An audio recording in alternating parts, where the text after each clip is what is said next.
తల్లిదండ్రులకు, ఉపాధ్యాయులకు సహృద్భావ సంబంధాలు ఉండాలి. వారి మధ్య ఎంతటి మంచి వాతావరణం ఉంటే పిల్లల్లోనూ అట్లాంటి పాజిటివ్ దృక్పథం ఏర్పడుతుంది.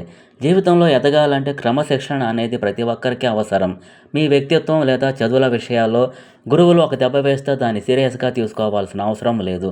అవి మన ఆకాశమంత ఎదిగిన తర్వాత గురువు ఆశీర్వాదాలుగా గుర్తుండిపోతాయని ఉప ముఖ్యమంత్రి పవన్ కళ్యాణ్ చెప్పారు. పాఠశాలలోని విషయాలను కూడా రాజకీయం చేసేందుకు చాలామంది సిద్ధంగా ఉన్నారని, ఇటీవల పిఠాపురంలో జరిగిన చిన్న సంఘటనకు రాజకీయ రంగు పులిమి చిన్నారులను దానిలోకి లాగే ప్రయత్నం చేశారని తెలిపారు. ఇలాంటి వారి పట్ల పెద్దలు, పిల్లలు జాగ్రత్తగా ఉండాలని సూచించారు. వేలాది ఎకరాలను కొల్లగొట్టే గనులు ఉన్న సమాజంలో పిల్లలకు ఆడుకోవడానికి పాఠశాలల్లో ఆట స్థలాలు లేకపోవడం విచారకరమని అన్నారు. రాష్ట్ర వ్యాప్తంగా శుక్రవారం నిర్వహించిన మెగా పేరెంట్స్ టీచర్స్ సమావేశాల్లో భాగంగా చిలకలూరిపేట శారదా జడ్పీ హైస్కూల్లో పవన్ కళ్యాణ్ ముఖ్య అతిథిగా పాల్గొన్నారు. ఈ సందర్భంగా పవన్ కళ్యాణ్ మాట్లాడుతూ, నేటి రోజుల్లో విభిన్న సృజన అనేది ప్రతి విద్యార్థికి అవసరం.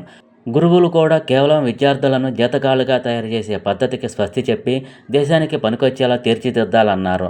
పిల్లల్లోని సృజనను గుర్తించి వారిని మరింత ఉన్నతంగా తీర్చిదిద్దే బాధ్యతను తీసుకోవాలన్నారు. కేరళ తరహాలో విద్యార్థిని తల్లిదండ్రులు, ఉపాధ్యాయుల మధ్య నిరంతరం సమన్వయం చేసుకునేలా ముందుకు సాగాలన్నారు. రాష్ట్ర ఐటీ, మానవ వనరుల శాఖ మంత్రి నారా లోకేష్ ప్రతిష్టాత్మకంగా తీసుకున్న ఈ మెగా పేరెంట్ టీచర్స్ మీటింగ్ వల్ల విద్యార్థుల భవిష్యత్తు మీద అందరికీ అవగాహన ఏర్పడుతుందని అన్నారు. విద్యార్థి బలాలు, బలహీనతలు తెలుస్తాయి. వాటిని ఎలా ఉపయోగించాలి, ఎలా అధిగమించాలో ఇటు తల్లిదండ్రులకు, ఉపాధ్యాయులకు తెలుస్తుందని చెప్పారు.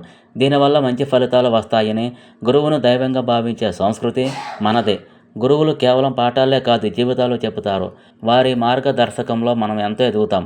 చిన్నప్పుడు సోషల్ టీచర్ చెప్పిన దేశభక్తి పాఠాలు, గొప్ప నాయకుల చరిత్రలో నన్ను ఎంతో ఆలోచింపజేశాయి. ఈనాడు మీ ముందు ఇలా ఉన్నానంటే గురువులు చెప్పిన పాఠాలే ప్రధాన కారణమని పవన్ కళ్యాణ్ అన్నారు.